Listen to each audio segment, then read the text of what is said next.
আসসালামু আলাইকুম। যাদের ক্ষেতে খুব ঘাস হয় বা বাড়ির আশেপাশে খুব ঘাস হয়, তারা এই টেকনিকটা অবলম্বন করতে পারেন। দেখেন, আমার এইখানে খুব ঘাস হতো, প্রচুর ঘাস হতো।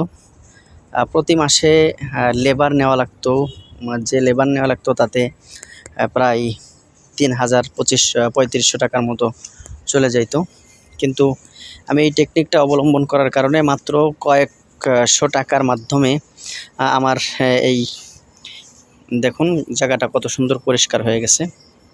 তো এর জন্য আপনাকে যে টেকনিকটা অবলম্বন করতে হবে সেটা হলো, সর্বপ্রথম যদিও আপনার একটু টাকা বেশি খরচ হবে, অর্থাৎ প্রথম আপনাকে একটা মেশিন কিনতে হবে, ওই স্প্রে মেশিন যেটাকে বলা হয়, ঠিক আছে। কৃষকরা খেতে যেই ওষুধ দেয়, সেই কীটনাশক ব্যবহার করে ওই স্প্রে মেশিন। তো এটা বিভিন্ন দামের আছে, এটা আপনারা কিনে নেবেন।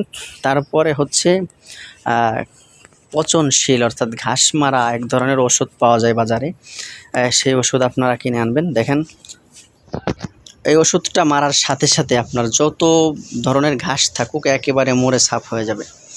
রোদ হইলে আপনি যদি দেন 1 ঘন্টার ভিতরে দেখবেন যে সব ঘাস মরে একেবারে সাফ হয়ে গেছে। এরপরে কিছুদিন পরে দেখবেন যে আপনার ক্ষেত একেবারে পরিষ্কার। তখন আপনি যে কোনো সবজি আপনার ক্ষেতে লাগাইতে পারবেন। তো এই টেকনিকটা আমি অবলম্বন করেছি, আপনারাও করতে পারেন। এবং যে কোনো কৃষি পরামর্শের জন্য আমাদের সাথে যোগাযোগ করতে পারেন ইনশাআল্লাহ তাআলা।